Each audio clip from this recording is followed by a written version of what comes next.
Hello guys, this is your friend and we are back with a new fanfic. Which is What If Naruto Became Yuri Han's Apprentice Part 1. And if you enjoy this fanfic then please press the like button and subscribe to my channel for more fanfic like this. And now let's start the fanfic. This was supposed to be a day of accomplishment for him, a day for celebration for him.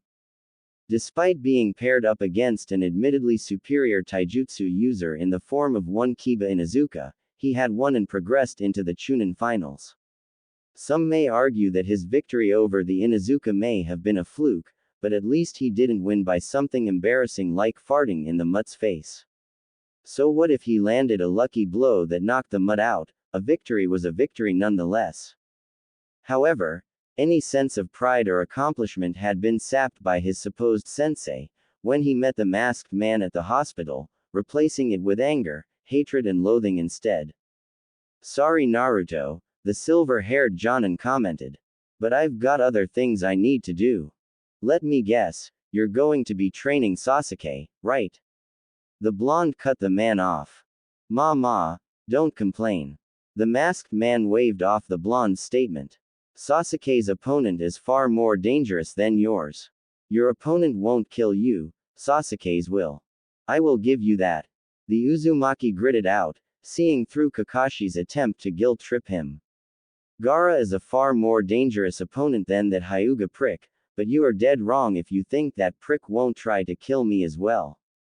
If you had stuck around instead of coddling the Uchiha again, you would have seen him try to kill his own cousin, whom is also a leaf kunoichi. So yeah, Neji Tem has already shown he has no problem killing his own comrades. Kakashi frowned at his student's jab at his coddling of the Uchiha, but let it slide for the time being. Knowing that Naruto had no idea just how much danger the last loyal Uchiha was in, with Orochimaru after the boy for unknown reasons in his recent encounter with Kabuto in the Uchiha's room not too long ago. However, the masked Jonin did have to relent to the fact that the blonde genin was correct. His rival, Guy, had been ranting not too long ago about how unyouthful his student was for attempting to end the life of such a youthful kunoichi. Which meant that Naruto was in just as much danger as Sasuke. The only exception was that at least against Neji, the proctor would be able to stop the match should the risk of death be imminent, unlike with Gaara, whom Kakashi was sure would kill the proctor just for getting in the way. Though, that would hardly matter if the Hyuga already scored a direct Juken strike to the heart. Which left only him one option to keep his blonde student safe. Then perhaps you should simply quit, and try again next year. The Jonin lazily advised, refusing to look up from his book. Sure, it may hurt the blonde teen for a bit, but better than dying, wasn't it? However, he failed to notice that his words had only served to infuriate the blonde further. So that's it then, Naruto ground out, clenching his fists. Those are the words of advice from my sensei. Just give up. Naruto, Kakashi sighed, finally closing his book with an annoyed clap. The reason I am advising you to drop out of the exams is because you don't have what it takes to be a Chunin, Sasuke does. Between the three of you, you lack the required skills and maturity to put others before yourself that comes with being promoted, and above all, you require the most work to improve. Bullshit. The blonde scoffed, glaring up at the silver-haired man. I probably put the most fucking work into this farce of a team. The Tem gets everything handed to him on a silver platter, while I work my off to get the skills and techniques I have. And don't even get me started on Haruno. The masked Jonin frowned at the blonde's words. She is, without a doubt, the weakest member of this team. The whiskered teen continued to rant. Her chakra reserves are barely above that of an academy student's, and her repertoire doesn't even extend beyond the henge, kawarimi, and bunshin. Basic academy jutsu. Naruto paused, looking the Jonin in his exposed eye. Ignoring the gathering crowd that was attracted by their disagreement and growing tension. One in particular took special interest in the conversation. Wearing a purple dodo on her chest, supported by 8 straps that meet on her back, forming a spider-like pattern. Her black hair styled into two horns on top of her head, which were secured into place with pink ribbons. Purple eyes gleaming with malicious mischief, one more so than the other. Hell, the only reason she survived her encounter with the Oto team was because they didn't see her as a threat. The kunoichi on their team fucking toyed with her, mocking her the entire time. He continued. At this rate, the only future Haruno will have, is being a cum dumpster for an enemy shinobi until he grows bored of her holes and slits her throat, simply because of her lack in refusal to train and the fact that she foolishly believes that the damn Uchiha Tem will swoop in and rescue her. Kakashi couldn't help but grimace at the very bleak, and all too possible fate his blonde student described for the sole female of the team. And you say I don't have the maturity to put others before myself? Naruto challenged. Who was it that figured out the purpose behind your little bullshit bell test? Me. Who was it that switched places with Haruno, taking a poisoned stab wound to keep her and the client safe on our way to Nami no Kuni? Me. And who was it that saved your ass you got caught in Zabuza's water prison? Silence. Me. The Uzumaki seethed. All you do is focus on the damn Uchiha, while leaving your other two students to flounder in their training, or in Haruno's case, no training at all. If all you wanted to do was train the damn bastard, you should have just taken him as an apprentice. Perhaps then, Haruno and I could have been placed under an actual competent sensei that would have taken the time to break Sakura out of her damn fangirl mentality and turn her into a proper kunoichi. Maybe under a competent sensei, I would have my flaws addressed and fixed. Now, Naruto, Kakashi began, shifting nervously under the stares of the spectators that had gathered, feeling a little embarrassed due to being called out like he was. It didn't help that some in the gathering crowd were some of his own colleagues and fellow Jonin sensei. I know you're upset at me for telling you to quit, but that is no excuse for telling lies. Fuck off, Hitaki. The blonde growled, turning on his heel to leave. It's clear I made a mistake in actually placing my trust in you. You're just like every other sack of shit, always wanting to hold the demon brat back. The masked Jonin frowned at the lack of suffix that should be attached to his name, as well as the informal way the blonde had addressed him, implying that the whiskered teen had completely dismissed the man as his sensei. Know this, Hitaki. Naruto turned his head, glaring at the silver-haired Jonin. Not only will I not be dropping out of the finals, I will crush the Hyuga prick beneath my heel and your precious Uchiha as well, and regardless if I get promoted or not, I refuse to stay on this farce of a team. That's a promise. Not giving the now thoroughly embarrassed Jonin time to rebuke, Naruto stormed out of the hospital with a newly formed purpose. Not only was he going to knock the Hyuga bastard down a peg or two, he was also going to stick it to his failure of a sensei. So that is Kushina-sama's boy. The purple-eyed woman thought as she watched the teenage blonde depart, licking her lips in anticipation as she gripped a tattered and aged scroll in her right hand. Time to honor my promise. Training Ground 3. The sound of flesh colliding with hardened wood echoed across the training field as the teenage Jinchuriki unleashed his frustrations upon one of the 3 training posts. Frustrated because not only did his sensei, his father's last known surviving student, had simply brushed him off and told him to give up, but also because he allowed his carefully crafted mask to crack, giving his failure of a sensei a glimpse into the real Naruto, instead of the orange-wearing idiot that was always smiling. If he is half the shinobi he acts like he is, he should at least have his suspicions. A dark feminine voice reverberated within his mind, earning a slight chuckle from its blonde host. You and I both know that Hitaki has the Uchihas far down his throat, the only thing that that bastard can see is pubic hair. The blonde teen mentally replied. I'm just pissed that I allowed him to get to me and allowed my mask to slip, Sifheim. It needs to come off eventually, hopefully sooner rather than later.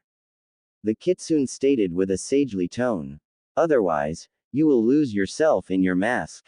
I had already planned to take off my mask after the exams. Naruto sighed as he landed another strike against the training post, creating a large crack in the wood. However, he stopped and cocked his head to the side a little, an annoyed expression forming on his face. "And here, I thought you lot finally smartened up," came the whiskered teen's annoyed remark as half a dozen individuals came out of the tree line. Consisting of 2 genin, 3 chunin and 1 lone civilian. "Especially after the beating you received the last time you tried this shit." "Yeah, well, we got a surprise this time." The ringleader of the ragtag group spoke up. "And that snake whore isn't here to help you this time. Bitch is probably getting bent over in an alley somewhere by some desperate bastard." Another commented, earning a series of snickers from the group. Unfortunately, the blonde teen was well acquainted with this group of idiots. While there were no shortage of people within the village that hated him for what happened 16 years ago, the majority either kept their disdain to simple glares and hateful comments, or in the case of the few shop owners, taking a more unorthodox approach by simply refusing him entry or charging him a demon tax for his purchases. While a pain in the whiskered teens is not really against the law the old man put in place, these 6, however, were a constant pain in his the HTVRY few that actually had the stupidity to physically assault him for the supposed murders he committed on the day of his birth. Which had he group arrested on a number of occasions, heavily fined, and even demoted, not that that deterred them any. However, the ringleader of the group was right about one thing: he didn't have his best friend, Anko Mitarashi, to back him up this time. Then again, he wasn't an academy student anymore. With a grin of his own, he charged forward to meet the oncoming pack of idiots. Effortlessly ducking under a poorly telegraphed punch by one of the genin before bringing his own fist up to in a devastating uppercut, knocking the unfortunate genin off his feet, landing a few feet away in a heap. Disoriented but conscious, not wasting time, Naruto slid past the downed genin and drove his elbow deep into the solar plexus of one of the chunin that had moved in, knocking the wind out of the disgraced shinobi. "Don't just stand there," the ringleader shouted at the other 3. "Get the demon bastard." At the battle cry, the rest of the mob charged forward in an attempt to overwhelm the whiskered blonde, pulling out various weapons to give themselves an even larger advantage over the demon brat as they charged towards him. "Guess I should even the odds." Naruto grinned as he formed his infamous cross seal and created 2 clones to pop into existence to meet the 4 idiots head-on in a 3 versus 4 scuffle. The real Naruto though was focusing on one particular genin, the one that had made the earlier comment about his best friend. A sinister grin spread across his face as he closed in on his target, a grin Anko would be proud of, as he caught the genin by the wrist as he was making a stabbing motion and gave it a hard twist, being rewarded with the sound of the unfortunate teen's arm snapping at the forearm. Without hesitation, Naruto gripped the now loosened kunai and drove it into his unfortunate victim's groin area, ripping the poor genin's testicles apart. For an added insult, Naruto channeled a little bit of Raiden chakra into the kunai, completely electrifying the teen's genitals. "Never," Naruto grinned as he looked into the pain-filled eyes of the genin. "Ever talk like that about my hubby Haim, understand?" Not even bothering waiting for a response, the whiskered teen pushed the prone genin to the ground and renewed his focus on his next victim, while he clones easily dispatched the lone civilian and remaining genin, leaving just a chunin left. Seeing their jobs done, the 2 clones dispersed themselves, leaving the original to finish this debacle off. "How the hell did you reach chunin rank?" Naruto inquired in a mocking tone as he stalked towards the lone member of the group. "Bribe the council for it. Suck them off. Because you guys are almost as weak as my failure of a teammate." However, the Uzumaki didn't get any further as an explosion of smoke erupted in front of him, blinding the blonde Jinchuriki for a split second. Which was all the time the chunin needed to launch a barrage of 6 kunai towards the whiskered teen. 1 sailed harmlessly past the blonde's head, while 4 burrowed themselves deep within his torso at random points, one of which came dangerously close to puncturing his lung. The last one, however, found its mark in the Uzumaki's right eye, prompting him to elicit a pain-filled scream as he collapsed to his knees holding his hand over his right eye socket, which still had the kunai sticking out of it.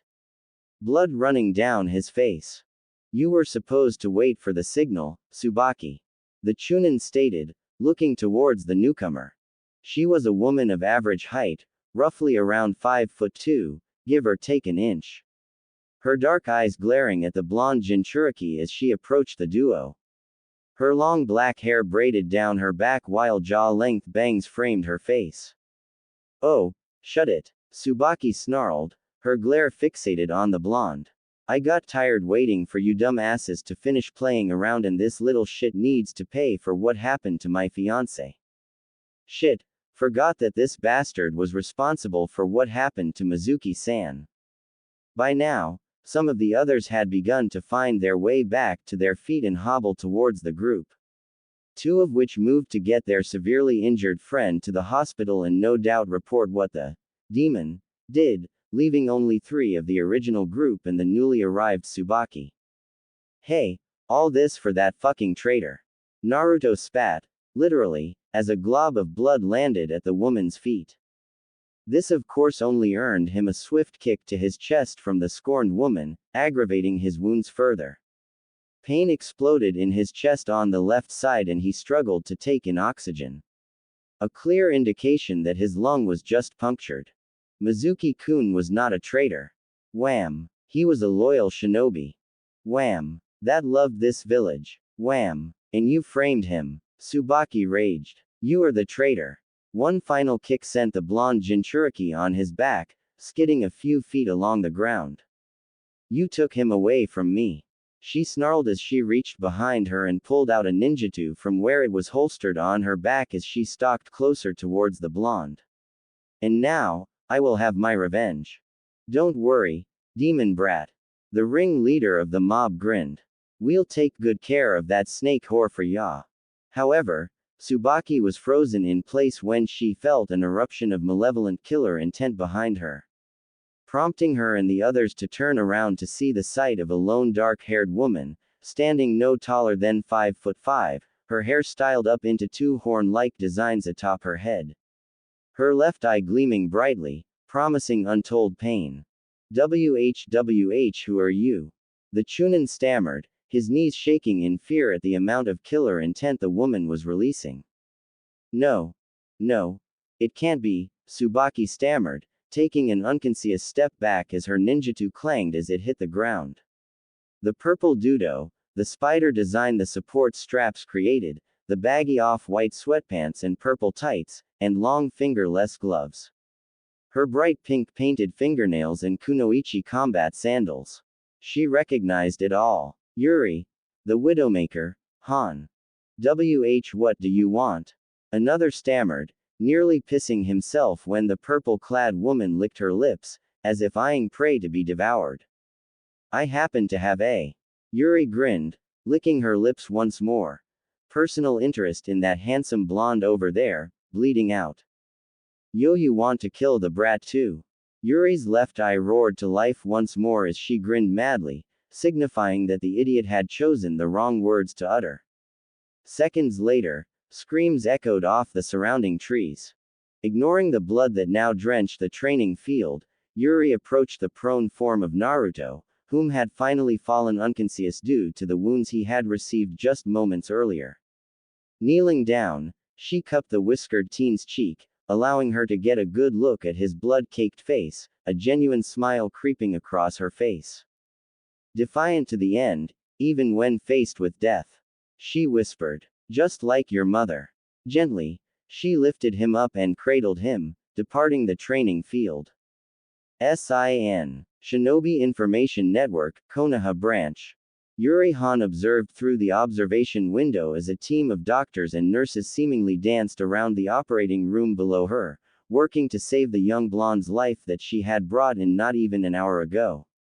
4 stab wounds across his torso, a punctured lung on his left side by one of the kunai that had been driven into his lung, multiple fractured ribs, a cracked sternum, and lastly, severe damage to his right eye, not unlike a similar injury Yuri herself had suffered years ago.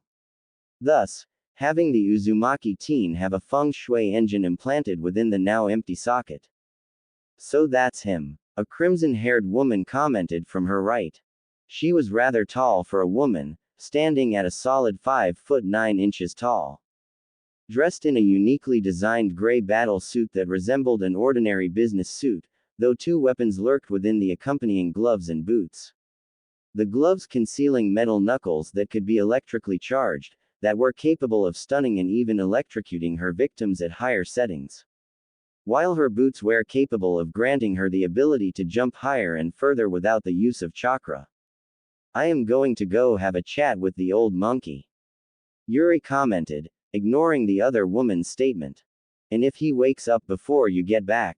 The crimson-haired woman inquired, prompting Yuri to stop and turn her head slightly to look at the other woman. Then explain what had to be done and the functionality of the feng shui engine, Maya. The black-haired woman instructed, resuming her trek. I will be training him how to use it after he has healed up. Very well, the now identified Maya replied, before smirking slightly. Try not to destroy the old mont's office, if you can help it. No promises. Yuri grinned. Hokage's office. Hiruzen rubbed his temples, attempting to alleviate the oncoming headache. Not even an hour ago, a long-standing genin was brought into the hospital with severe damage to his groin area with reports that he was attacked by the demon. Which of course had prompted an outcry from those that were present within the hospital to hunt down and kill the demon, once and for all. It had taken a handful of minutes for his Anbu and Jonin to quell the potential mob from forming. However, one particular kunoichi had set off on her own to the reported training ground that the genin was brought from, forcing the old man to follow. Mostly to prevent the aforementioned kunoichi from doing anything too reckless, with a small team of Anbu. Only to be met with a morbid sight. Blood soaked the ground, splattered against the training post whilst bodies, horribly disfigured, littered the ground. Despite the mutilation, they were able to identify the so-called victims as the group that had constantly harassed the blonde Jinchuriki, and were also stupid enough to target Anko Mitarashi as well. The remaining victim, whom was left barely alive no doubt as a warning to others, was identified as none other than Mizuki Toji's estranged fiancé, Tsubaki Koto. Hiruzen ordered his Anbu to take the woman to the hospital so she could be interrogated later, by an eager snake mistress. However, there was a problem. Naruto Uzumaki was missing, though his blood was identified at the training ground. Which led to the elder Mon's current situation. Due to the current mood of the snake mistress, Hiruzen had opted to have Ibiki take over the interrogation of Tsubaki, knowing that even after getting the required information, Anko would have continued her interrogation of the woman. Interrogation and torture becomes an entirely different thing when it becomes personal, and due to the close friendship the two pariahs had, it was extremely personal for Anko. Something the snake mistress had not taken well, and Hiruzen was forced to ask his most trusted Anbu, and personal friend of Anko, to escort her out of the office to cool off for a bit. Knowing that at this moment only Yugao, aka Anbu Neko, would be able to calm the infuriated snake mistress. At this point, Hiruzen didn't think his day could get any worse. Wham! Apparently he was mistaken. One of the double doors to his office went flying off its hinges, embedding itself into the far wall, while the remaining door was left hanging loosely from its hinge before falling to the ground in a loud clatter. A lone female figure stood in the now empty doorway, her leg fully extended while her left eye glowed with mischievous intent and an insane grin plastered to her face. Hey, you old bastard! The woman greeted as she jumped up on the elder Mont's desk, crossing her legs. Inadvertently, pushing off some of the stacks of paper that were once stacked on top of the desk. Much to Hiruzen's dismay. Yuri-han, the elder village leader greeted stiffly, slightly miffed at the woman's lack of respect. I wasn't aware you were back on this side of the world. Wheel, the outerlands got boring, so I decided to come back here to find something to entertain myself with. Yuri grinned. Suppose it would be pointless to ask if you are here for business or pleasure then. Silly monkey. Business is always pleasure for me, however. Her mood shifted from mischievous and playful to cruel and psychotic as her right leg snapped out of its lotus position and pinned the elder man to the back of his chair, prompting the Anbu on guard to surround the woman, their blades drawn. You better have a damn good reason as to why I was never told about Kushina-sama's death. Hiruzen's expression shifted from one alarm to one of confusion as he heard this. What do you mean? He inquired, ignoring the foot on his throat. I had ordered Jiraiya to contact you after it happened. Yuri snarled and pushed herself into a back flip off the desk, landing in the center of the Anbu gathered, though paying no mind to them. If anything, seemingly more annoyed than anything else that they thought she would be intimidated by them. You actually trusted that sleazy sack of shit. The black-haired woman commented with disdain, flicking one of the ANBU's katana, almost as if mocking them. You know that frog fucker would do anything to spite Kushina-sama. Hiruzen frowned, knowing what the black-haired woman said was true. Jiraiya did have a rather unhealthy grudge against the now-deceased woman. Especially since Kushina had hidden highly advanced Uzumaki seals around the bathhouse that prevented his perverted student from spying on unknowing women, instead, trapping the man in a multi-layered genjutsu.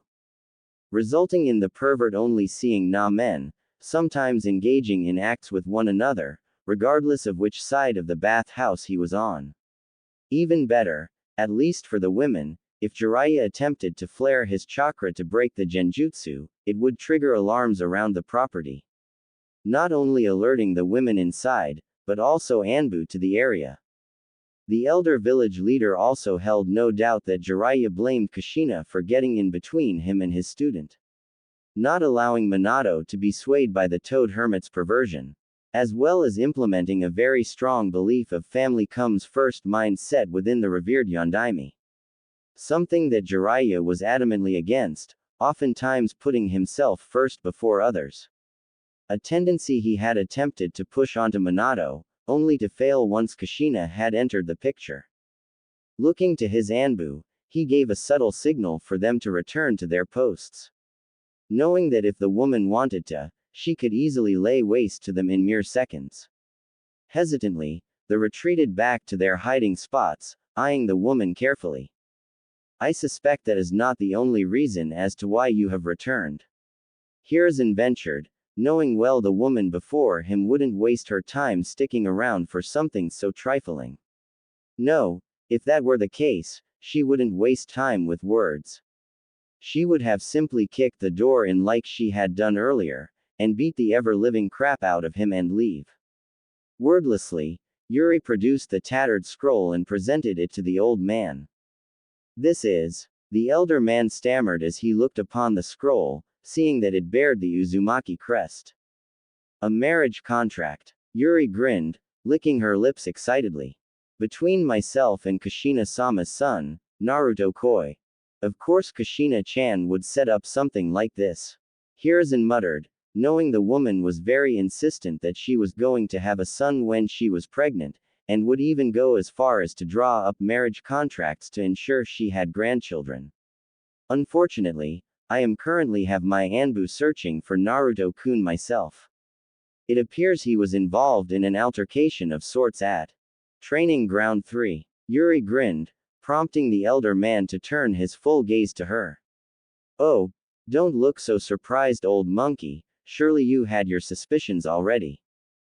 Hiruzen frowned at this. In truth, he did suspect that the woman had something to do with the massacre that was discovered in the training field when she had literally kicked in his doors, especially considering the relationship the woman had with Kushina. Where is he? The Hokage asked, looking to the black-haired woman. Since his blood was found at the scene, I can only assume you took him somewhere else. By now, he should be out of the operating room and recovering at the Sin headquarters. The purple-eyed woman replied. Bastard did a number on him before I arrived, no doubt thanks to that Jonin bitch. I am surprised you left her alive. Hiruzen commented. Where the hell was Kakashi? Ha! That bastard. Yuri cackled. Cyclops ditched Naruto Koi at the hospital, even told him to drop out of the finals so he could focus on the Uchiha brat. The elder village leader frowned upon hearing this. Kakashi had practically begged him to put Naruto in his team. Originally, Hiruzen had thought that the man wanted to honor his sensei and train Minato's son, though it would appear the silver-haired Jonin either had other intentions or his emotions clouded his judgment. Hiruzen decided after this meeting was concluded, he would personally review all of Team 7's mission reports and look for any inconsistencies, no matter how small. Not sure what everyone sees in that arrogant brat. Yuri continued with an uncaring shrug. Kid acts like everyone should simply roll over and bow to him, simply because of a damn name. After the Uchiha massacre, many felt sympathetic for the boy and began to pamper him constantly. Hiruzen sighed. Whatever, kid can choke on a ko for all I care. She waved her hand dismissively. Anyways, just to let you know, I will be taking Naruto Koi as my official apprentice and will taking over his training. Hiruzen mulled it over in his head for a handful of seconds, though in reality, there really only was one option. If Yuri wanted to, she could have easily taken Naruto and left the village. Not that he would object, the blonde teen deserved a chance at happiness just like anyone else. However, not only would the village lose its Jinchuriki, which for all intent and purpose was a deterrent for war, he would also lose an extremely skilled kunoichi and last loyal snake summoner in Konoha in the form of Anko Mitarashi, whom would no doubt depart after her whiskered friend. Sometimes, the elder village leader wondered if the two were just friends or something more with how loyal they were to one another. I see no problem with that, the elder man replied as he brought out a blank scroll from his desk drawer to make it official. Since Hatake has failed in his duty as the boy's sensei. However, Naruto-kun will have to remain a registered Konoha shinobi, to avoid any unwanted headaches in the future. Meh, I suppose I could hang around for a little while. The purple-eyed woman shrugged, reading over the scroll the old man had just given her. Who is Anko Mitarashi? She is someone extremely precious to Naruto-kun. Hiruzen answered, pulling out his tobacco pipe and filling it. The two of them have been friends for years now. I have no doubt that once she learns of you taking Naruto-kun under your tutelage, she won't be far behind. Which leads me to our next topic, Naruto-kun's heritage. More precisely, him being the last of his clan. You plan to put him in the village's clan restoration act. Yuri commented with a slight smirk. Kushina-sama mentioned the likelihood of Naruto Koi being put in it, and she only had one demand. And what would that be? No fangirls, no shy wallflowers and absolutely no gold diggers. The purple-eyed woman stated with a feral-like grin. And I will personally test any potential bride. Naruto Koi will need women that can stand beside him, not behind him. Very well then, the Hokage stated with a smile, knowing that things were finally going to start looking up for his surrogate grandson. I leave Naruto-kun's training and other interests in your hands, Yuri-san. I look forward to seeing the fruits of your labor in the finals.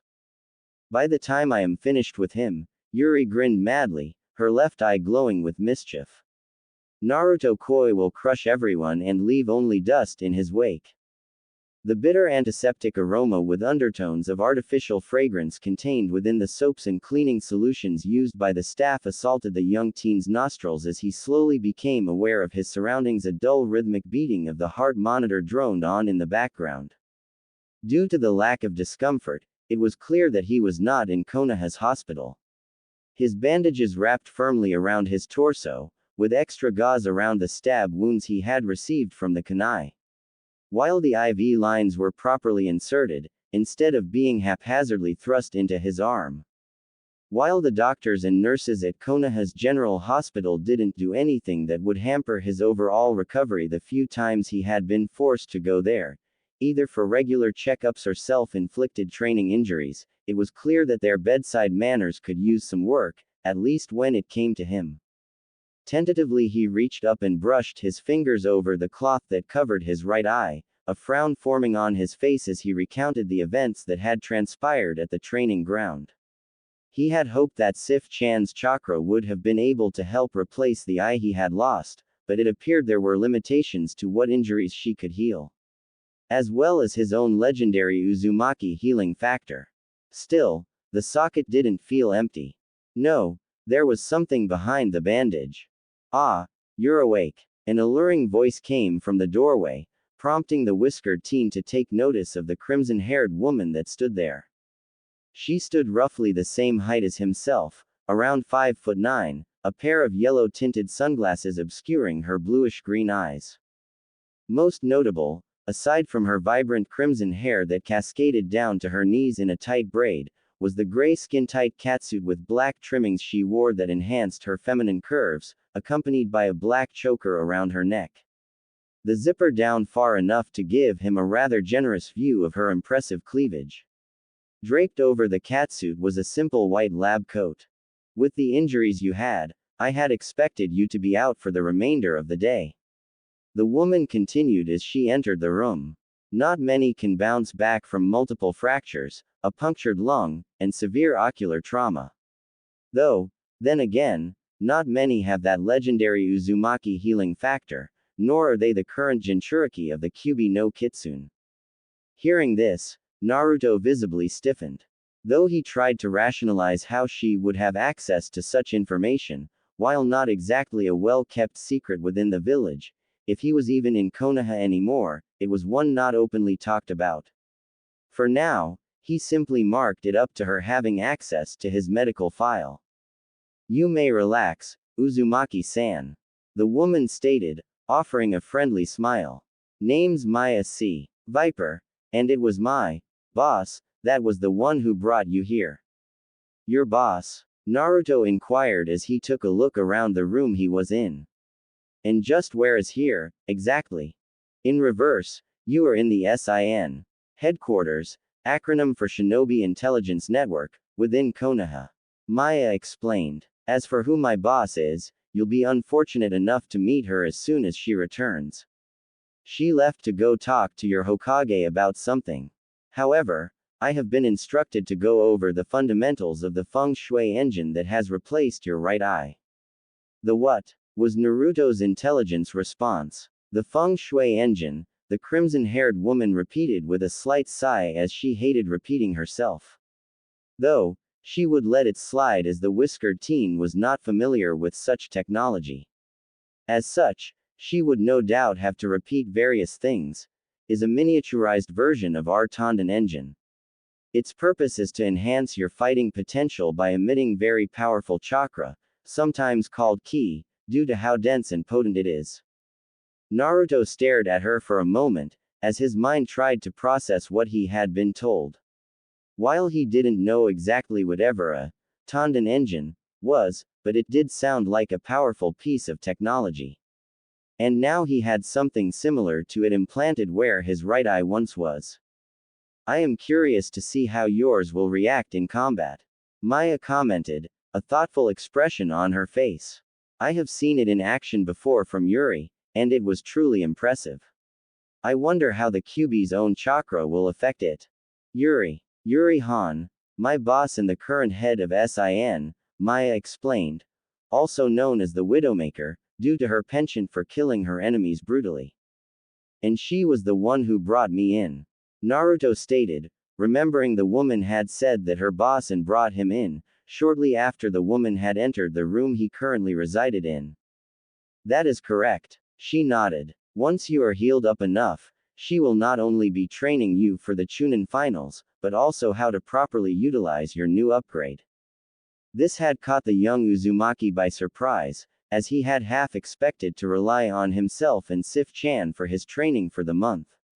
Not that he didn't have options, he knew Anko would have helped him during her free time when she wasn't busy in the torture and interrogation building, though with knowledge of Orochimaru infiltrating the village, she would no doubt be very busy the next few weeks. If not longer. However, That did remind him that he needed to have a serious talk with the snake mistress for the stunt she attempted to pull in the Forest of Death, having overheard what had happened from a loose-lipped Anbu member that was in the hospital earlier. Anything else you can tell me about her? Naruto asked, earning a mischievous grin from the redhead. Only that she was close to Kushina, the evil, Uzumaki, your mother. Elsewhere in the village, an irate young woman aggressively pushed her way through the crowd of civilians that swarmed the main street that led into the village, earning herself mutterings of irritation of those she had jostled. Not that she cared, she wasn't in the mood to deal with anyone's shit right now. Shinobi or civilian, her loss in the preliminaries didn't just sting, it burned within her like a raging inferno. Not necessarily the loss in itself, a loss she could handle. After all, defeat is how one learns of their weaknesses and how to correct them and grow. Loss is natural. No, what infuriated her was who she had been forced to lose to. Sakura Haruno. The bubble-gum-haired girl was a civilian, with her head filled with stories of knights in shining armor rescuing their princesses, masquerading as a kunoichi. It was an insult to true kunoichi everywhere. Now granted, she was little better, but at least she had the excuse that she was hiding behind a mask to conceal her true potential, under her parents' insistence. While she could understand where her father was coming from, not wanting his little princess to attract too much unwanted attention. Understandable, given the Mont's position, but Inoichi should have eased off the insistence once she became a genin and allow her mask to slowly fall off. But no, the Yamanaka clan head had stood firm in his stance to not reveal her skills until the time was right. Though Ino was beginning to doubt her father would ever decide when it would be the right time. Instead, preferring his little princess to stay in the back where it was safe, and let her teammates and sensei put themselves at risk while she offered support. If daddy was so insistent on me being safe, why did he allow me to enroll in the academy in the first place, knowing full well what being a kunoichi entailed? Ino mentally ranted. PFF'd. Clan pride in being an overly protective father, like oil and water. Her mother on the other hand was a completely different story. At the time when the woman had suggested she pursue the lone Uchiha survivor, Ino had thought it was the perfect addition to her mask. Blend in with the masses and not stand out, the perfect live training exercise for an aspiring kunoichi. And so, she had mixed in with the other fangirls and played her part perfectly. Perhaps too perfectly. Not only was she forced to push away the boy she actually did have a crush on in order to keep up her visage, and her one-time childhood friend, Sakura, had broken off their friendship. All for the damn Uchiha. Ino began doubting her mother's intentions when the young blonde was easing her father into the idea of her having a boyfriend by mentioning that she was interested in another boy in her class, not mentioning exactly who the boy could be, only alluding that it wasn't the Uchiha. While Inoichi was relieved to learn that his daughter wasn't only focusing on just the Uchiha, her mother on the other hand was an entirely different matter. The woman had looked downright insulted that the young heiress had even dared to look at another man that wasn't the sole Uchiha and had gone into an entire rant of how she should focus only on the Uchiha and no one else. Ino was jarred out of her thoughts when she collided with something, or rather, someone that wasn't going to move like the others she had pushed through. Almost sending the young heiress on her rear. Mutterings and whispers echoed as the crowd around them silenced, prompting the blonde mind walker to look at what had stopped her. Oh shit, came a frantic whisper from somewhere within the crowd of people. I am not going to be the one to tell Inoichi how his little princess was murdered. Another harshly whispered. She's gonna die. My. Came a taunting voice from in front of her, prompting the blonde teen to look at the individual she had bumped into. Someone should watch where they're going. Blue met purple as their eyes connected as Ino found herself face to face then none other than Yuri Han. While never having met the woman personally, Yuri's reputation was well known throughout the elemental nations. Most notable were her ventures into the outerlands, uncharted lands outside the veil that surrounded the elemental nations, and stories of her conquests, spread by those that had either witnessed or survived their encounter with the Widowmaker. Yuri Han, Ino acknowledged, trying not to show the fear she felt swelling up inside of her. It's rude, not excuse yourself after bumping into someone. Yuri chastised the young blonde in a sarcastic manner. Didn't your parents ever teach you manners? The same could be said for you. Ino retorted, not breaking eye contact with the woman, earning a series of gasps from the crowd that was silently watching them. All the while, ignoring her instincts screaming at her to flee.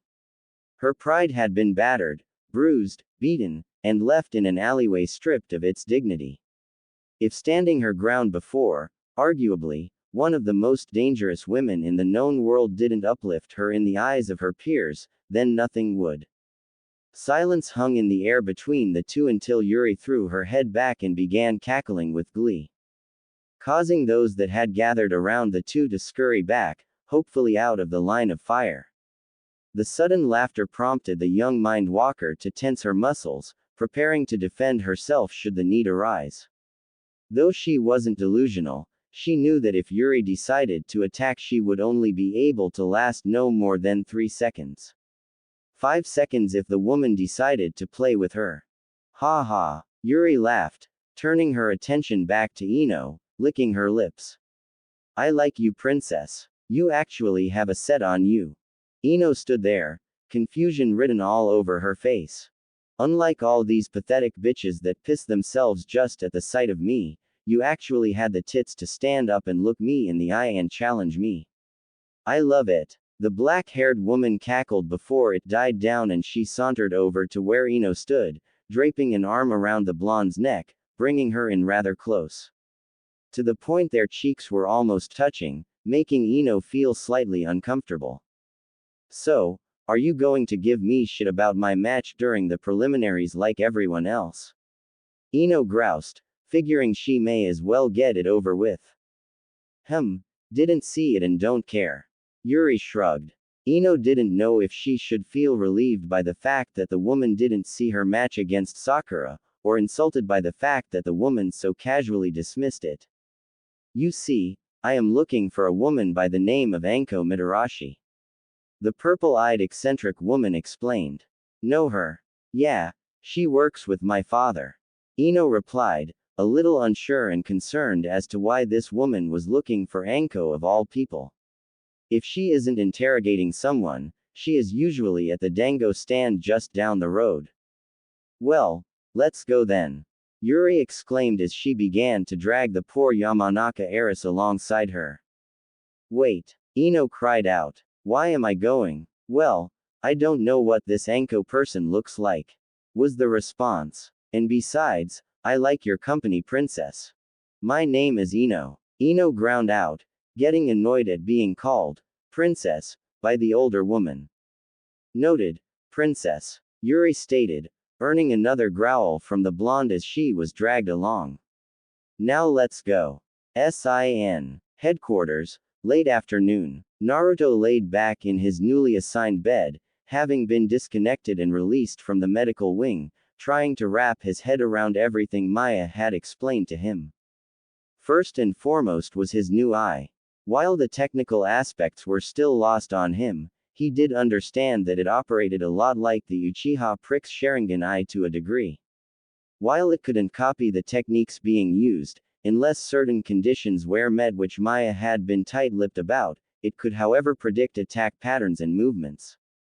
Something that would no doubt prove to be very useful in the finals. Though he still had no idea what the red-haired woman meant about the eye increasing his fighting potential.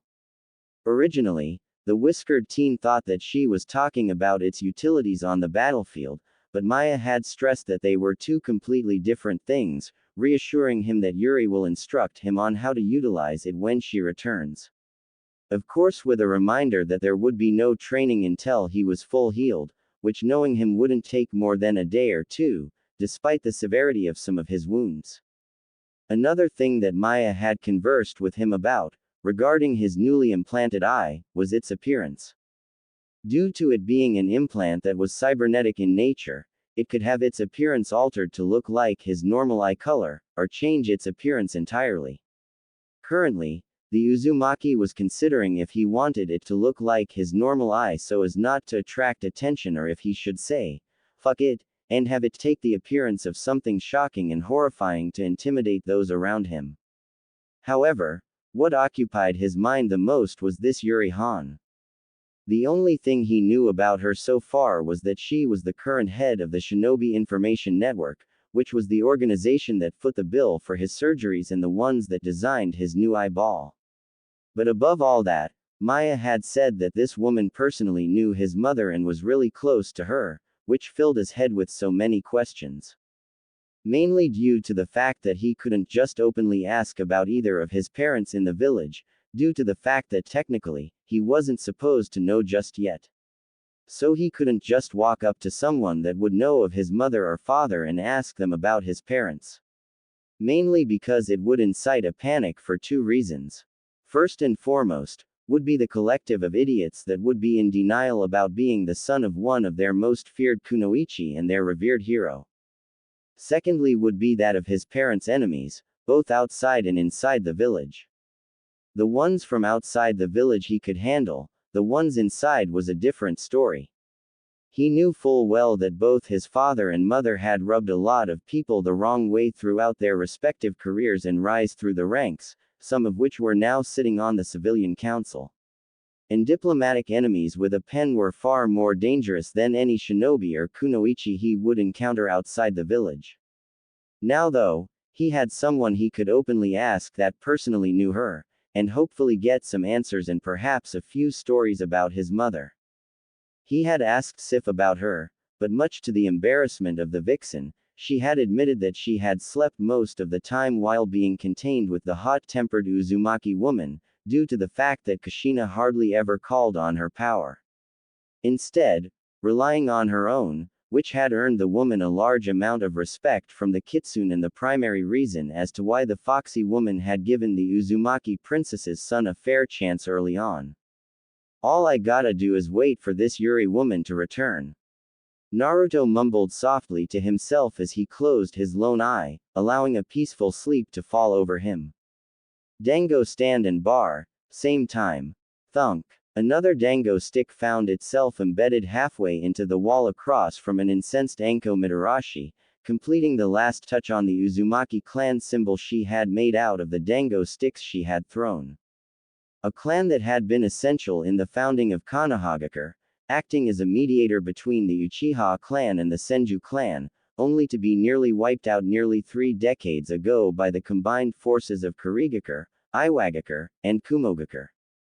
And how did those sacks of shit that sat on the Elder Council pay tribute to their fallen clan and longtime allies? By removing every mention of them from the Academy's curriculum, as well as the public library, and stealing their clan symbol. Supposedly to honor their fallen comrades. Anko had thought otherwise. Without a doubt, the snake mistress was sure the real reason the swirl was even implemented in the leaf's symbol was due to the fact that the Uzumaki clan had more renown than Konoha did, and those jealous old bastards, and bitch, that an independent clan had more recognition than an established hidden village. And now the only known surviving clan member of the Uzumaki clan has been attacked, and is now missing. Anko muttered to herself, taking another bite out of her dango before slamming her fist on the countertop, startling nearby patrons. And damn that old man. Hey, watch the countertop. Came an annoyed voice from down the bar, earning the barkeep a scowl from the snake mistress. Bad enough you use my wall as your own personal dartboard, Kami Almighty, why the hell did Anbu Neko have to leave you unattended? Hey, blame the old man. Anko retorted. If it wasn't for him, I would be thoroughly enjoying my work, getting every ounce of information out of that bitch and then some. Look, hun, the woman sighed as she moved down to talk with her regular customer and friend. I know you're afraid. Anko shot the woman a dirty look. Oh, don't give me that look. The barkeep scoffed, not the least bit intimidated by the snake mistress. You can still be a bad bitch and still be afraid for someone. Now, as I was saying, the woman continued, I know you're afraid, but you have to trust in Hokage-sama's decision and trust that he did what he did to protect you, not the suspect. What would he tell your little pocket of sunshine after you got yourself locked up for going too far with the suspect? A frown formed on the snake mistress's face. She had been so upset due to the fact that her little Whiskers was missing, and all they had found were traces of his blood at the scene, that she didn't even think nor care about the consequences of her actions, should she had been allowed to go through with them. Maybe. Enko sighed, relenting to the fact that the barkeep was correct. Still would make me feel a lot better if I could hear that bitch scream though. Anyways, thanks for the pep talk, Kimiko.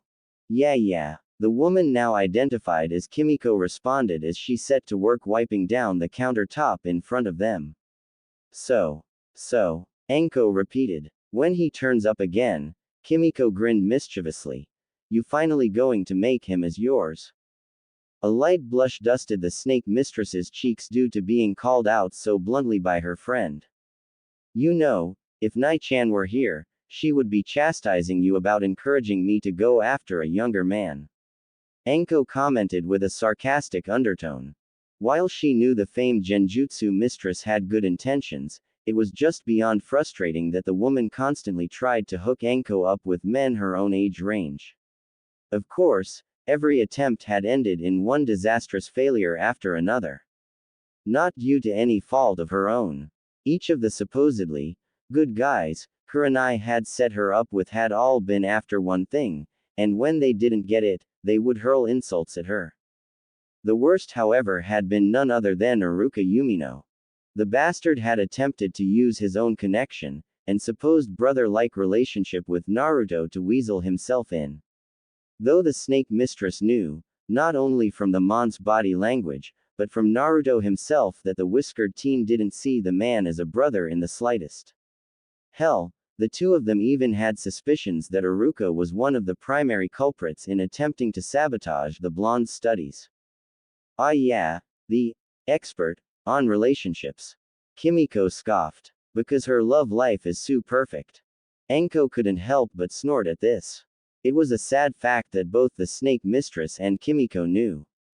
While Asuma was a respectable shinobi, and an overall decent person, his eyes wandered. While she had no proof, Enko was fairly certain the man would spend time in brothels while out of the village. The two of them had attempted to warn the genjutsu mistress about her mon's wandering eye, but it fell on deaf ears as she casually dismissed it of him being observant of his surroundings like a proper shinobi should. Well, the snake mistress sighed. We tried to warn her. Just so you know, the barkeep said, when it happens, I am going to fly a big honor over my bar saying, I told you so. Enko couldn't help but chuckle at the thought of Kimiko flying a massive banner over her bar top, while an emotionally distraught Kurenai drowned her sorrows in sake. Thanks Kimiko, for talking some sense into me. The snake mistress expressed her gratitude. No telling what I would have done if I kept my original mindset for much longer. Well, I'll waive my usual consoler's fee this time. The woman jested, before turning her attention to a group of patrons entering the establishment. Anyways, I need to get back to work. Call me if you need anything. Enko nodded silently, turning her attention back to her dango before she noticed the entire stand suddenly go silent, almost as if everyone had suddenly disappeared. She didn't have time to ponder as she suddenly felt the weight of someone's arm hanging casually of her shoulder. Looking to her left, brown pupil-less eyes met with purple. The woman that was now hanging over the snake mistress was a little shorter than herself, with her black hair tied up into horns at the top of her head, her left eye seemingly glowing brighter than her right. Behind her stood a visibly concerned Ino Yamanaka, whom had seemingly been dragged her by the strange woman. So, you're the infamous Anko Mitarashi, Konoha's snake mistress. The woman stated, licking her lips as if in anticipation. I hear that you're really close to my fiancé. Listen lady, I don't know who the hell your fiancé is, but I can promise you I am not close to him. Hell, there is only one guy the first I'm interested in and as far as I know, he's still single. Anko retorted, offended by the fact that yet another woman thought she was seducing their man, no doubt thanks to the rumors spread about her. Who the hell are you, anyways? Name's Yuri Han. The black-haired woman grinned before bringing the unfortunate Yamanaka in close with her other arm. I trust you already know Princess here. Ino, the snake mistress, looked at the blonde teen in concern. You alright? Not the worst thing that's happened to me today. The mind walker sighed, having since resigned herself to her fate of being a tag along to one Yuri Han. Hey barkeep, rounds are the three of us. Yuri called out, getting the tender's attention as she placed a rather generous sum of money on the countertop. This is going to be a long night. Ino sighed, as a bottle of warm sake was placed in front her. Not wanting to insult her companion whom had already paid for multiple rounds for the three of them, the young teen took the bottle and took a long drink from it. Taking note that the taste was agreeable to her, surprisingly. So, what's this about? Anko inquired. You accuse me of being close to your fiancé, and then buy us a round of drinks. Without saying a word, Yuri produced a single scroll and handed it to the purple-haired woman to read. Upon seeing a familiar clan symbol on the scroll, Anko's stomach plummeted. Cautiously, she unrolled the paper and read over the contents. A look of confusion marring her face. This is. Yup. Yuri cut off the snake mistress. We have some things to talk about. SIN. Headquarters, evening. Light breathing could be heard in the darkened room as two feminine figures stumbled through the doorway of the room, surprisingly not waking the lone occupant in the bed. Both women clearly intoxicated, as they tried to stifle their giggling as they approached the rather spacious bed. As quietly as they could in the drunken state, the two removed their clothing and slowly crawled under the blankets with their unsuspecting victim. The only response the whiskered teen had as two warm bodies pressed against him, was a small groan in satisfaction. Without a doubt, the next morning was going to be interesting for Naruto Uzumaki. Hiruzen let out a tired sigh as he read over one of the countless mission scrolls that were now stacked upon his large desk, separated in two separate piles.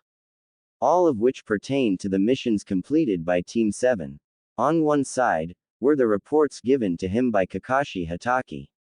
The other, client testimonies of how the team performed their given tasks, with Anbu Neko, encouraging all the clients to be unbiased in their assessments. Needless to say, Hiruzen was deeply disappointed in Hatake. It was evident upon comparing the two reports of the team's earlier missions, that the masked Jonin downplayed the teenage Uzumaki's contribution towards the mission while elevating, and in some cases, exaggerating the Uchiha's own work ethic. The particular mission scroll from one of the few clients that didn't need any coercion from Neko had gone into detail as to how the Uchiha had nearly destroyed his garden, due to Sasuke's inability to tell the difference between crop and weed. While the Uzumaki worked diligently to repair the damages the Uchiha had caused.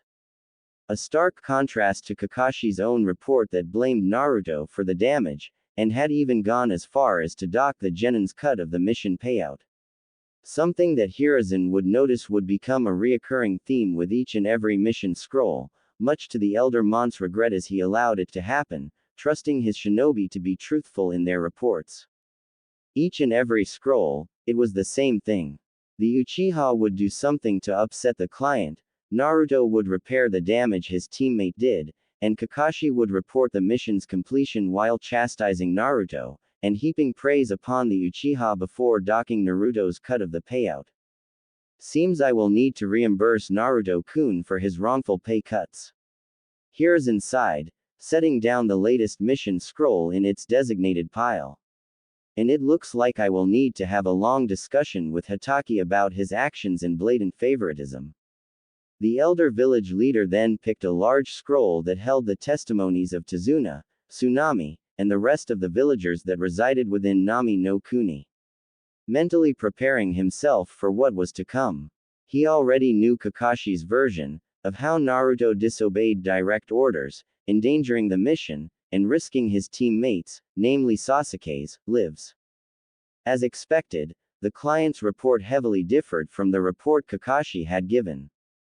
Tazuna had praised the blonde for putting himself in harm's way to protect not only the super bridge builder, but also his teammate, Sakura, when one of the demon brothers had gotten away from Sasuke and charged towards the two. Naruto, with his quick thinking, had replaced himself with Sakura and took a puncture wound to the palm of his hand from the spiked gauntlet that had been laced with poison. Before knocking out his assailant, Tazuna's report then recounted the events during the team's first encounter with Zabuza, and how Kakashi had gotten himself captured by Zabuza, something the masked Jonin had seemingly forgot to include in his own report, and how once again, albeit with a little help from the Uchiha, Naruto had devised an ingenuous plan to free the silver-haired Jonin from the water prison Zabuza had the man trapped in. The next part of the scroll depicted the team's time spent at the bridge builder's home, clearly written by the Mon's daughter, Tsunami. The young woman wrote that during the team's stay at their home, Kakashi would be apathetic to their hospitality, while both Sakura and Sasuke would be downright rude to their hostess, the latter making demands when something wasn't to his liking. Lastly, there was Naruto, the only one on the team that went out of his way to thank Tsunami for her time and effort, and even helped the young widow around the house. Hiruzen couldn't help but grin to himself. With the way the young woman was writing about the whiskered teenager, one might think she developed a crush on the lad. She also began to recount how Kakashi would train his students, giving both Naruto and Sakura some mundane exercise, while he would disappear with the Uchiha for hours at a time. Of course, Sakura would only do the bare minimum of her assigned training before taking off to stalk her crush or to lounge on the futon and daydream. Meanwhile, Naruto would continue training well into the evening hours when he would come in to shower. As that dried blood, Hiruzen mused as he peered at the brownish-red droplets that stained the scroll. His aging mind quickly putting the pieces together, as it became evident that Tsunami was fantasizing about something she wanted to do, or perhaps, already did with the whiskered teen. The last half of the scroll depicted what had transpired both at the home of the bridge builder and the Battle of the Bridge, clearly written by both father and daughter. The first few paragraphs went into detail how Kakashi and the other two and left with her father, leaving Naruto behind. Which she was thankful for, as shortly afterwards a pair of Gado's lackeys had shown up to kidnap the young woman and kill her son.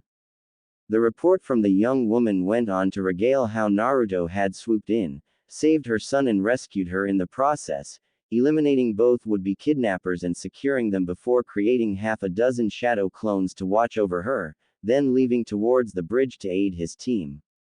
The next part was clearly written by Tazuna, as the bridge builder went on to explain how despite their best efforts, the outlook was grim for both Kakashi and Sasuke as both Zabuza and his accomplice, a young teenage boy by the name of Haku, were backing the two Konoha shinobi into a corner. Without a doubt in the bridge builder's mind, Naruto's arrival was the turning point of the Battle of the Bridge, as it was dubbed. According to the elder bridge builder, Naruto had managed to distract Haku long enough for the Uchiha to escape the dome of ice mirrors the rogue shinobi had trapped him in with a clever use of shadow clones and distractions. It was unfortunate that neither Haku nor Zabuza survived the battle, Haku having taken a lightning jutsu to the chest courtesy of Kakashi to save his father figure, while Zabuza massacred Gado and his army of thugs in his final breath. Hiruzen was positive that the teenage Uzumaki would have been able to talk the two into joining Konoha with his patented talk no jutsu. Having read over all of these reports, I am glad I agreed to let Yuri take him as her apprentice. Hiruzen thought to himself as he tossed the scroll onto the ever-growing pile of mission scrolls. Though I feel a great swell of pity for the boy, and anyone who will be unfortunate enough to face him once she is done with him. A knock at the freshly repaired door broke him from his musings. Enter, he called out. Upon the invitation, both Ibiki and Anko entered the room. Over the past week, Hiruzen had noticed that the snake mistress had been in better spirits, almost giddy at times. Enough so, that the elder village leader deemed her safe enough to sit in on the interrogation of Tsubaki as it was conducted by Ibiki. Here is my report, Hokage-sama.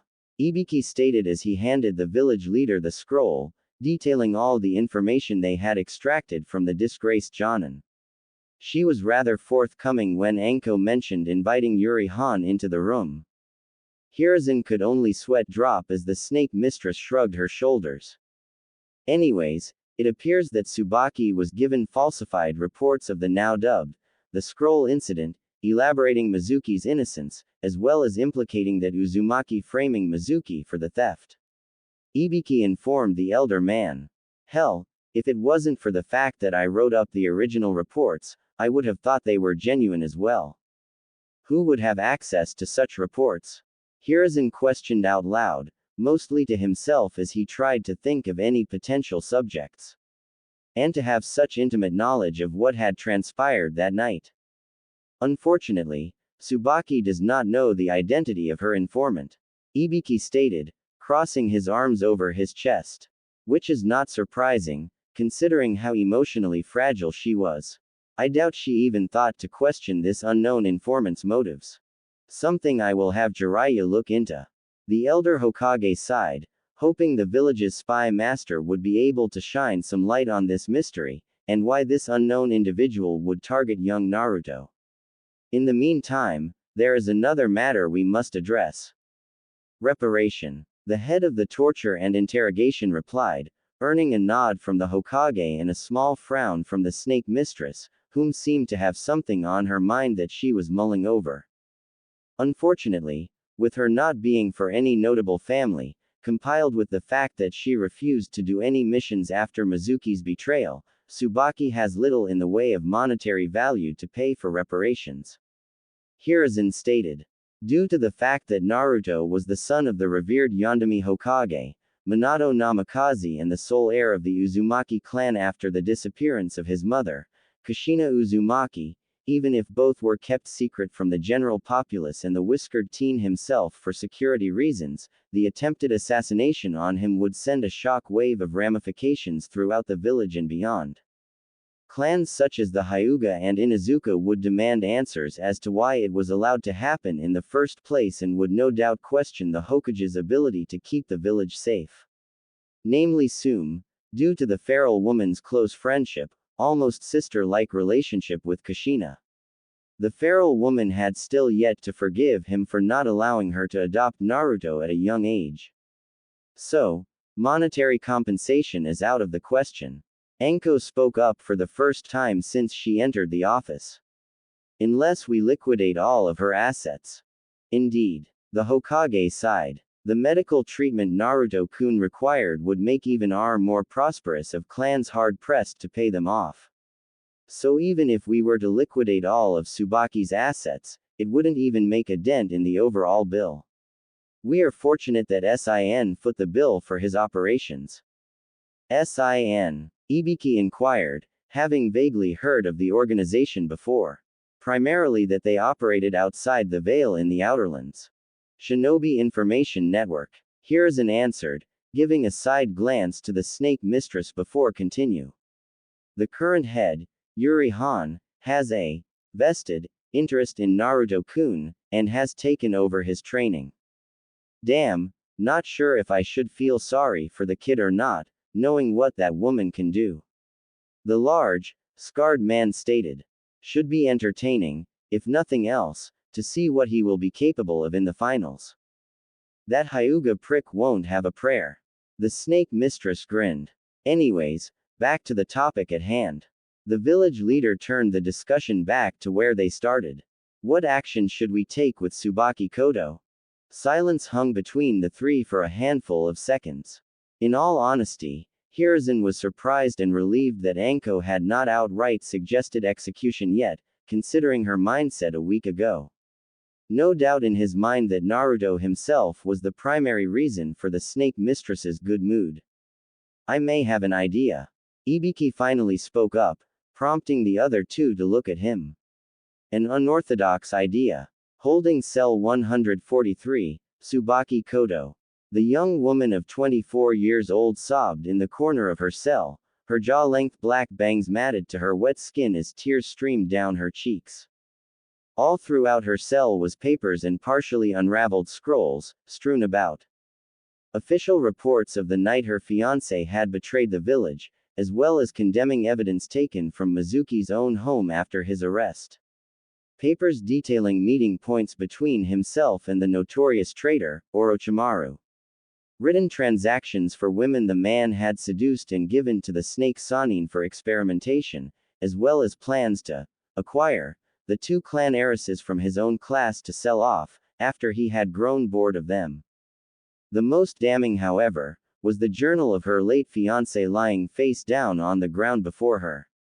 In it, detailed his biggest betrayal of all. After the scroll heist, Mizuki had made an agreement with Orochimaru that she would be given to him as well, in exchange for a moderate compensation. Not to be used for experimentation, but rather to be used as the traitor's next body when his current one finally gave out. 250,000 ryo. That was all her loyalty was worth to Mizuki. Having read through all of the evidence that had been presented to her, Tsubaki could only curse herself. She had allowed her unknown informant to manipulate her emotions with honeyed words, sweet lies, and false promises. Foolishly believing them, as if Mizuki would magically be released from prison after she had succeeded in killing the Uzumaki. And now my foolishness has led me to my death. She mentally lamented. To attack a fellow comrade carried its own severe consequences, but to attack the village's primary war deterrent practically guaranteed her execution. While the fools she had agreed to help in their attack on the Uzumaki teen had believed she wanted to kill him due to some misguided notion that he was the Kyuubi incarnated, she wasn't that narrow-minded.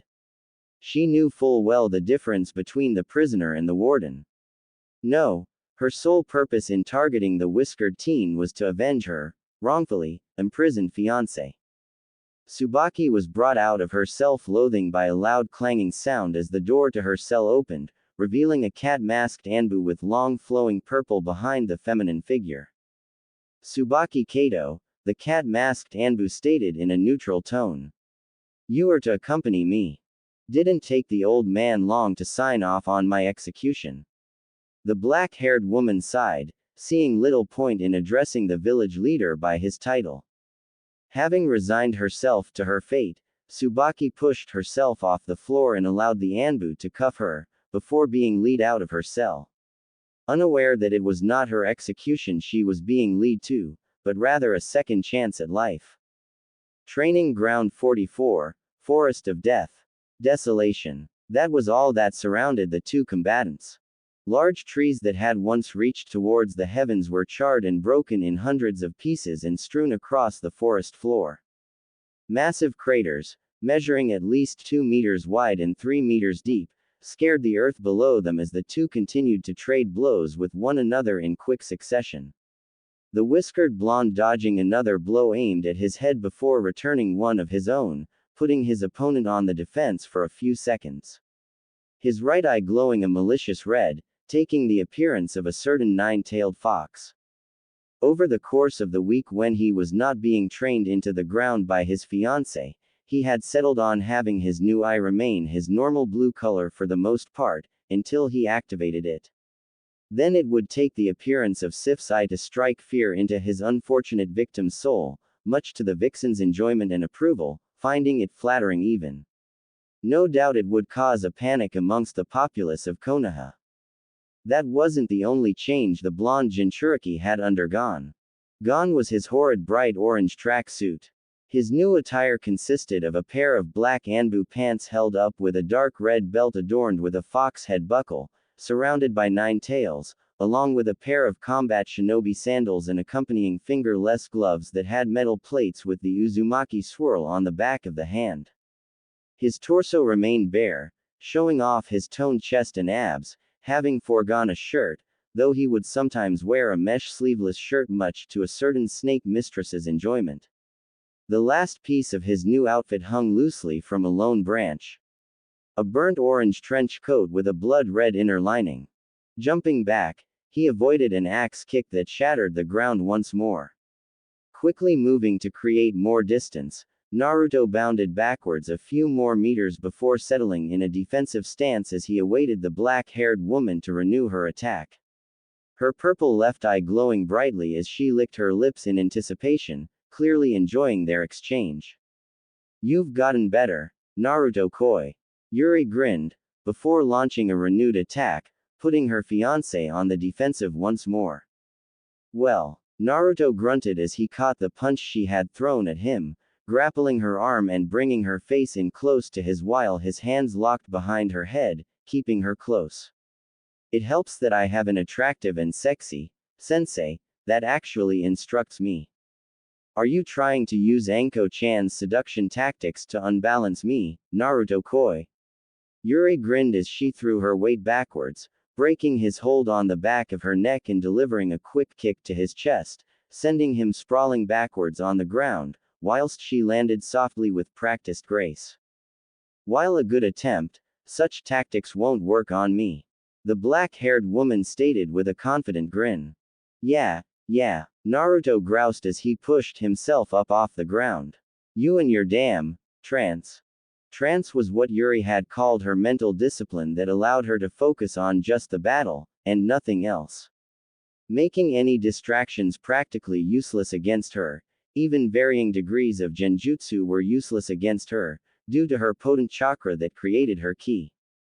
"Don't worry about it, Naruto Koi, I will be teaching you how to utilize your own form of trance, after I am comfortable with your progress of your feng shui engine," she reassured, as she wanted to give her fiancé every advantage he could get.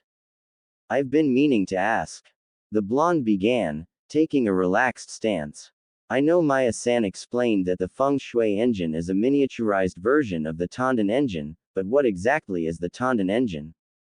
"You'll have to ask Maya for the scientific details." Yuri waved off the techno-jargon before giving a simplistic explanation. "But like our eyes, it generates and harnesses ki while enhancing the user's fighting potential. What sets it apart is the sheer power it emits, and that unlike our eyes, it doesn't need to meet any special conditions to mimic techniques used against it, since it can assimilate any DNA material from its opponent, and store for later use." Naruto was silent as he thought over the information his fiancé had given him about the device. With the way it described, it was like the Sharingan only multiplied by 1,000. The fact that all it needed was a bit of blood to copy any technique meant that it didn't even need to see the technique used. And with blood being very easy to come by on the battlefield, there was no limit to how many techniques the Tanden engine could copy.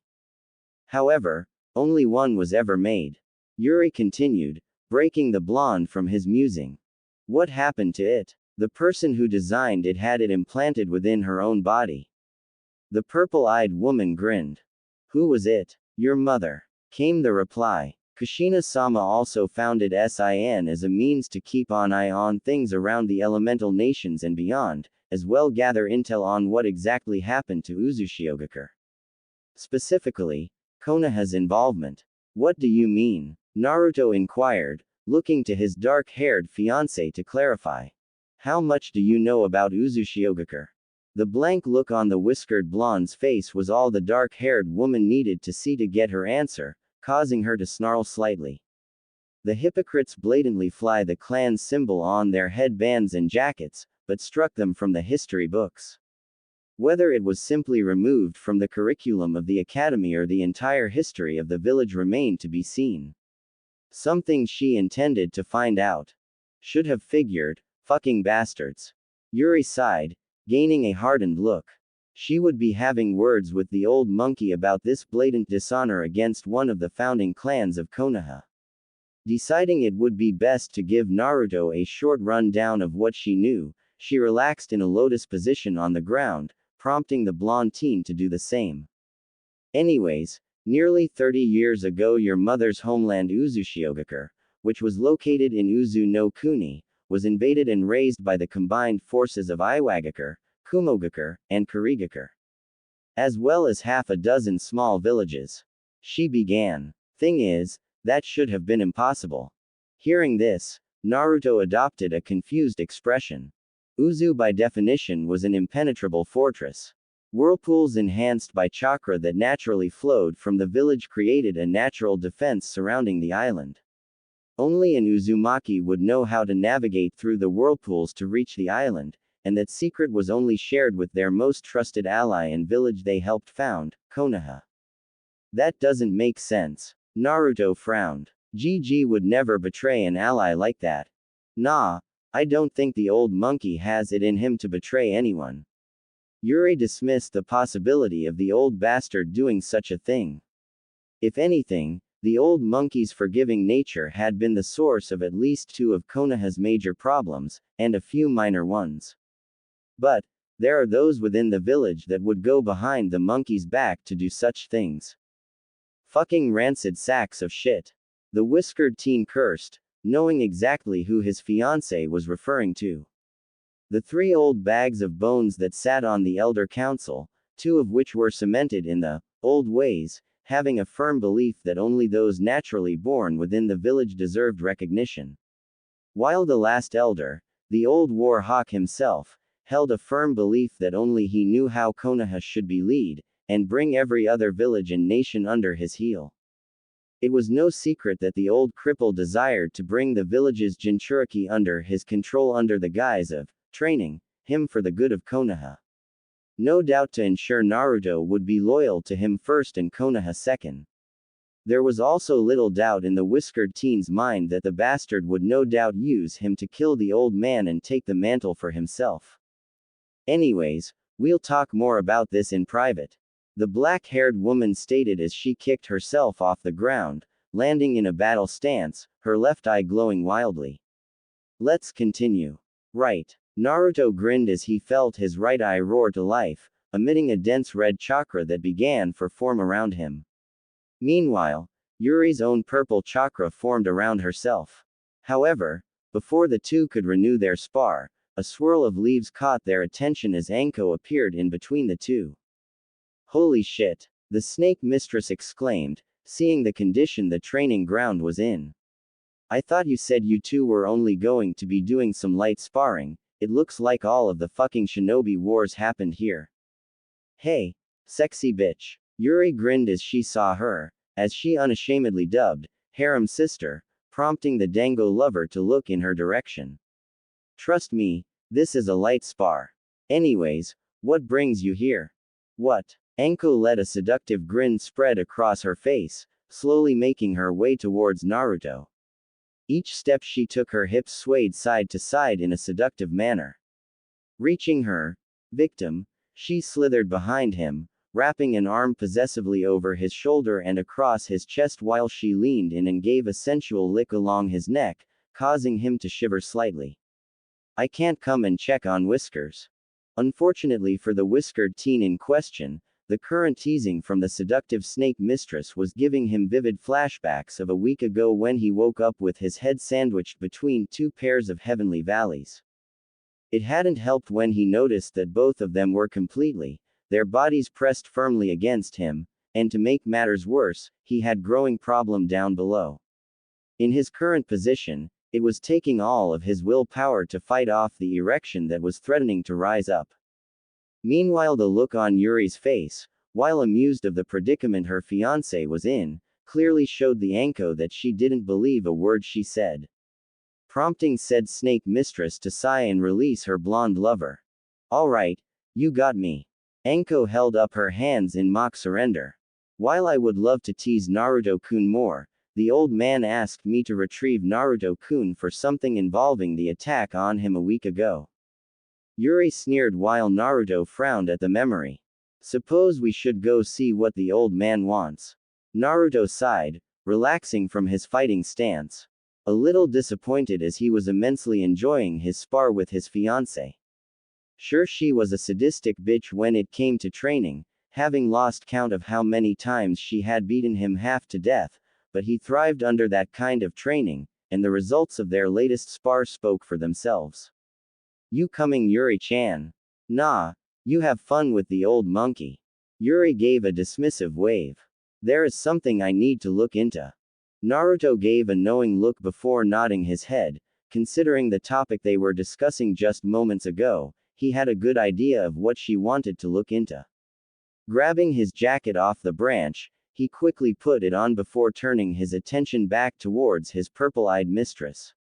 Moving in, he gave her a quick peck on the lips before leaving the ruined training ground with the snake mistress, leaving the notorious Widowmaker blushing up a storm.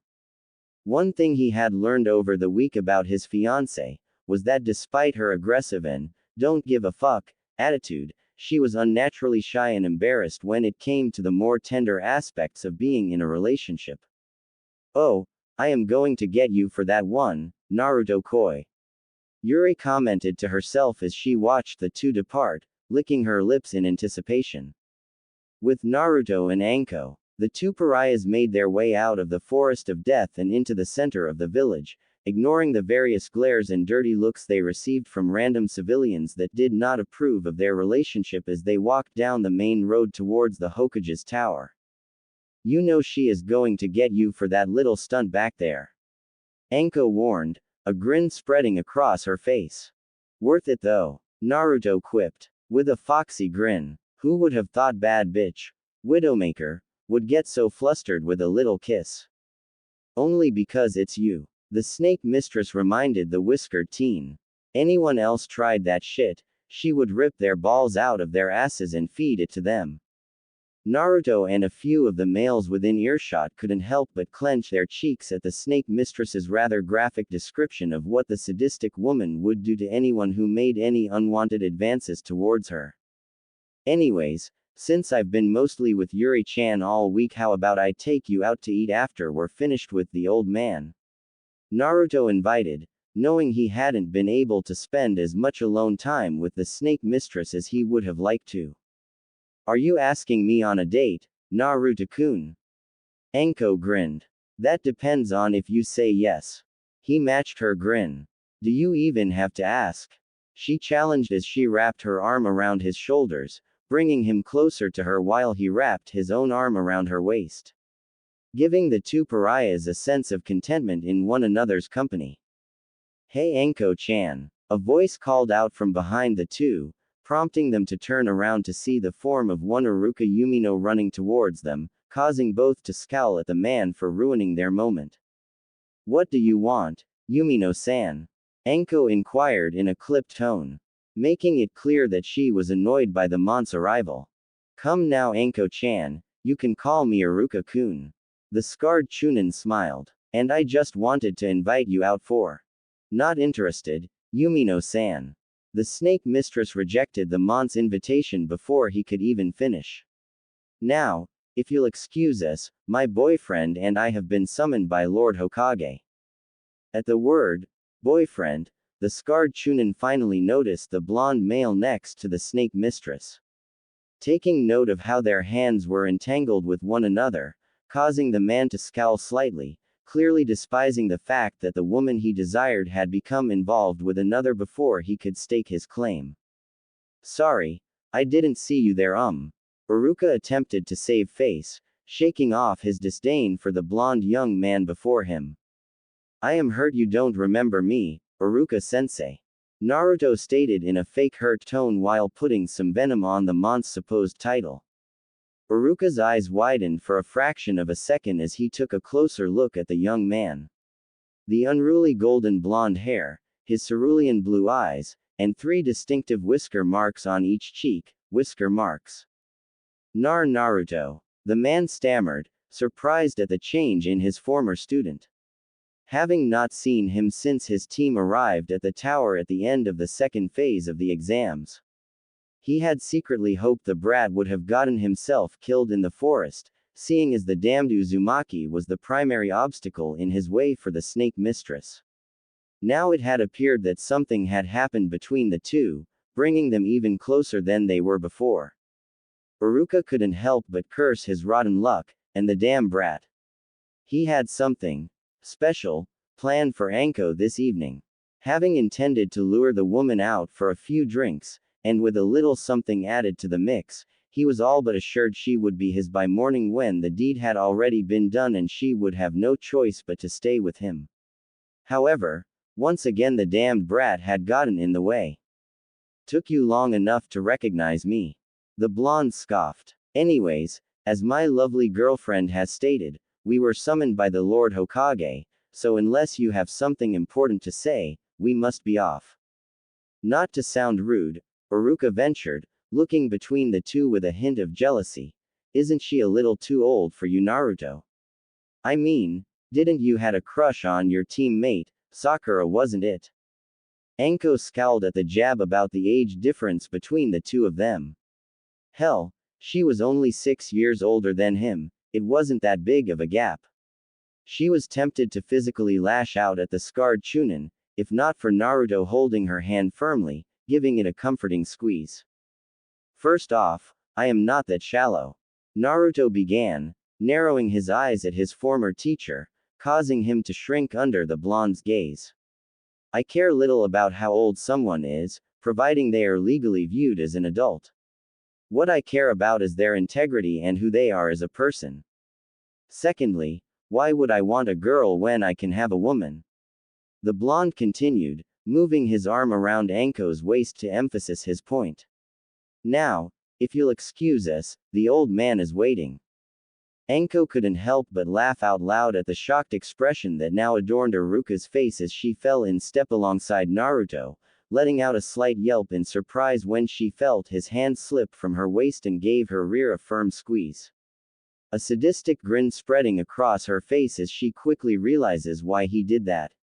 Leaving behind a stunned and infuriated Iruka behind as they made their way towards the Hokage's tower. Hokage's office. In the 37 years that he had sat in this office, never did Hiruzen imagine he would be signing off on this. The solution Ibiki had suggested certainly was unorthodox, but well within the confines of the law, albeit a law that had been established during the Warring States era that had all but been forgotten. Is there any particular reason you suggested this? Hiruzen inquired, looking to the head of the torture and interrogation department. She's broken. Ibiki sighed, allowing his shoulders to sag slightly. Mizuki had done a damn good job making her see him as the perfect shinobi before his betrayal. Add in her mysterious informant that manipulated her vulnerability. No doubt she is weighed down by guilt after what she had done to Naruto-kun. The elder man sighed, rubbing his temples. From the reports he read, it was clear the young woman wasn't one of the fools that saw the Jinchuriki as the fox. No, her entire motive for her attack on the teenage boy had entirely revolved around avenging her fiancé. If anyone can fix her, it'll be him. Ibiki grunted with a soft smile. He has a way of cracking open even the most hardened of hearts. Hiruzen could only chuckle in agreement. The report he had received from Tazuna and Tsunami had highlighted that particular talent of the whiskered teen.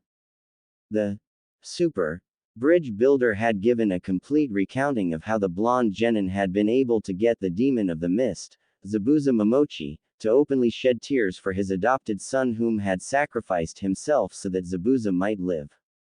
As well as Tsunami praising Naruto for inspiring not only her son, but the village as a whole to rise up against Gato. Not to mention Ibiki's own experience in witnessing it in action when the whiskered teen motivated the remaining teams to continue with the exams, resulting in even more passing the first phase than he had anticipated. The two were broken out of their conversation by a solid knock at the door. Enter. Hiruzen called out. Upon given permission, the door opened allowing both Naruto and Anko entry into the office. You called, GG. Naruto inquired. At ease Naruto-kun, Anko-chan. The old man replied, gesturing for the two that had just entered to relax. Which they did, as Anko took it as her cue to hang over the whiskered blonde, her firmly pressing against his back, causing him to blush slightly as the mesh fabric she used, while hiding her goods, ensured he felt everything. It didn't help that seductive snake mistress further teased the poor teenage boy by giving a sensual lick from the base of his neck, all the way to his ear before giving his earlobe a playful bite. Anko, could you not molest your boyfriend in the middle of the Hokage's office? Ibiki chastised with an exasperated sigh at the woman's antics. Ever since the two pariahs had become an official couple, the Tokubetsu Jonin openly staked her claim whenever she could. Either to tease the poor teen, or to make a statement towards any unwanted advances. Fortunately, for the flustered blonde, a knock at the door brought the woman's teasing to an abrupt end. As the door opened, Naruto's eyes locked onto the black-haired woman who had attacked him was led into the room, her hands and fingers restrained, preventing her from performing any hand seals. Hidden out of sight, under her shirt was a chakra suppressant seal with a kill switch, placed firmly on her chest, ensuring that if she were to attempt anything, she would be killed immediately. However, he noticed that as soon as she saw him, she immediately averted her eyes, refusing to make eye contact with the whiskered teen. Now that everyone is here, Hiruzen began, bringing everyone's attention to himself before he turned his attention to the restrained Kunoichi. Tsubaki Koto, by your own admission, you have been found guilty of attacking a fellow Konoha shinobi, as well as a clan heir and of noble birth. As Hiruzen spoke, Naruto took the time to observe the woman who had attacked him. Noticing in her body language that this wasn't the fierce Kunoichi that he had encountered a week ago, but rather a shell of her former self. Almost like she was empty inside, broken even. Such crimes would normally see you executed immediately. The elder man stated with finality, prompting the woman to nod her head in acceptance. Not even offering a defense for her actions. However, Ibiki-san has offered an alternative. Hearing this prompted both Naruto and Tsubaki to look at the old man. An expression of confusion adorning both of their faces. Under Konoha Law Chapter 2, Article 4b, I am sentencing Tsubaki Koto to servitude under 1 Naruto Uzumaki Namikaze. Hiruzen quoted the Warring States era law, earning shocked looks from those within the room, minus Ibiki and Hiruzen himself. Wait! Naruto exclaimed, looking to the elder man. What do you mean, servitude under me? In short, Naruto-kun, from this day forward Tsubaki will be a servant to your clan. Hiruzen explained. Trust me when I say, this is the best solution. For both of you. How can forcing this bitch to be his slave be the best solution for either of them? Anko challenged angrily. After what the bitch had done to Naruto, she deserved to rot in a cell for the rest of her life for all the snake mistress cared. Why not just lock her up with the rest of the sacks of shit? Because Anko. Ibiki began, turning his attention to the snake mistress. For one, the prison doesn't separate the prisoners, and with the male population of the facility grossly outnumbering the female population, I don't think I need to spell out what would happen. But the guards. Anko attempted to rebuttal. The guards are there to keep the prisoners inside the facility, not keep them safe. The large man pointed out. Besides, while it doesn't excuse her actions, Tsubaki was being manipulated by false information given by an unknown source. As well as evidence of a more personal betrayal. Naruto frowned at this, getting a sense of what the personal betrayal entailed. Placing a calming hand on the snake mistress's shoulder, the whiskered teen turned his attention towards the woman in question. And how do you feel about this, Koto-san? Turning her attention towards the blonde teenager, still refusing to meet his eyes, bowed her head submissively while folding her hands in front of her the best she could with her restraints. I have committed a grievous crime against you, and must atone for my actions. She replied in a solemn tone. I am in your care, Uzumaki-sama. Alright, none of that sama crap. Just Naruto, please. Naruto stated, not being fond of such titles he didn't feel he deserved. If you insist on using a suffix, just use san. As you wish, Uzumaki-san. Tsubaki replied in the same solemn tone as before. Very well. Hiruzen spoke up, bringing out a piece of sealing paper with an intricate seal already drawn on it, no bigger than the size of a coin. Naruto-kun, I will need some of your blood to make this official and for all intent and purpose, Tsubaki-san's master. With a reluctant nod, the blonde teen stepped towards the old man's desk and held out his hand, allowing the elder man to draw blood from his finger and drip it onto the seal. Watching as it lit up for a moment before change color from the dull black it was to a reddish-orange color. Getting up from his desk, Hiruzen moved around to where Tsubaki stood, instructing her to turn her back towards him. Now Naruto-kun, you are going to place this seal on the back of her neck and channel your chakra into it.